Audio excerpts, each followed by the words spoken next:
Hello friends, welcome to this video. My name is Shahab, and in this video I want to speak about the installation and running the framework of AUA. First of all, let me speak about the website of this framework, which is AUA.ProjectName.sln. If you want to know more about the structure of the AUA and also its source code, you can check it on GitHub through this link, which is here. And also, if you want to know more about this structure, you can read the documentation of this framework.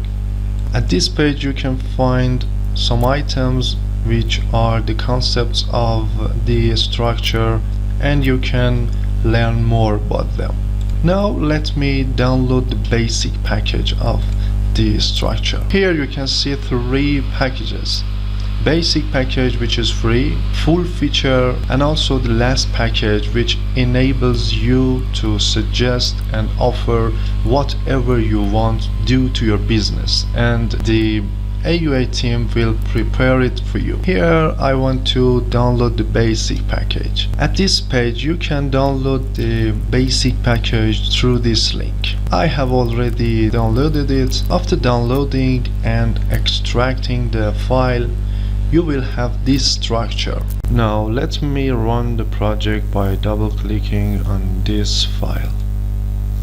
Well, process the installation in AUA is pretty simple. First of all, you need to customize the connection string, which is located in the WebApi project. In app settings you can see there are 3 environments, and we need to manipulate the development one. Well, I want to rename the database to basic package. Well, the next step is using the package manager console. Before that, make sure to set the default project on the data layer.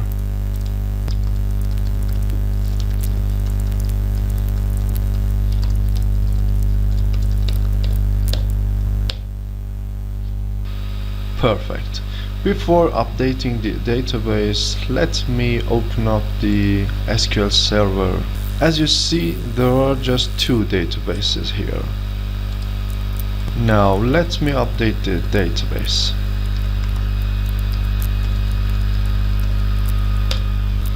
Well, let me check the database now.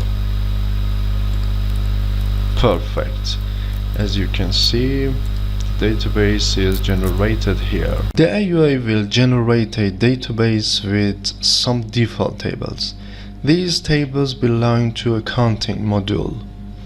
For example, EF migrating, as you know, is for entity framework migrations. Active access token is for saving the JWT tokens.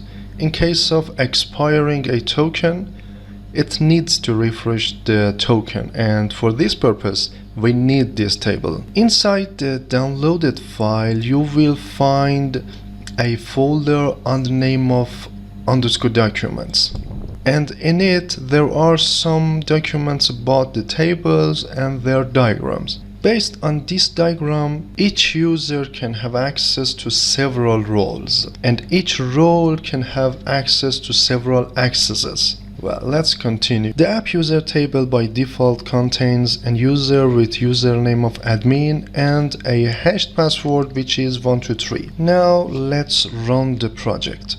Okay, first thing first, let me log in. In user account we have login. Well, the default username was admin, and the default password is 123.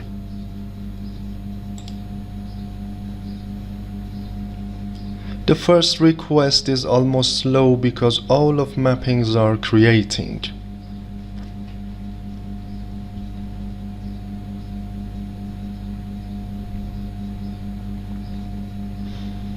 Perfect.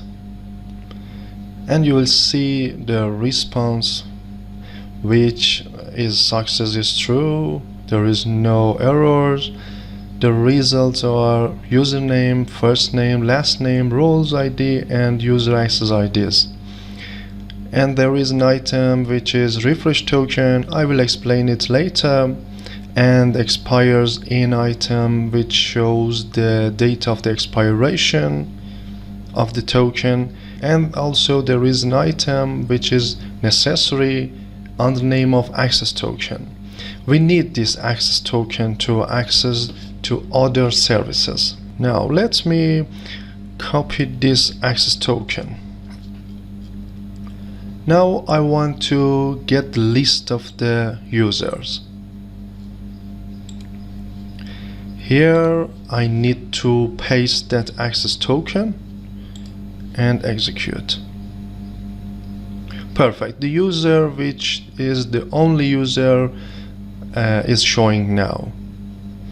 Well, let me check it here. As you see, there is just one user. I want to insert another user. Again, I need to paste that access token here. And for the name, I want to enter John. For the last name, I want to enter Smith. Username, for example, test. Phone.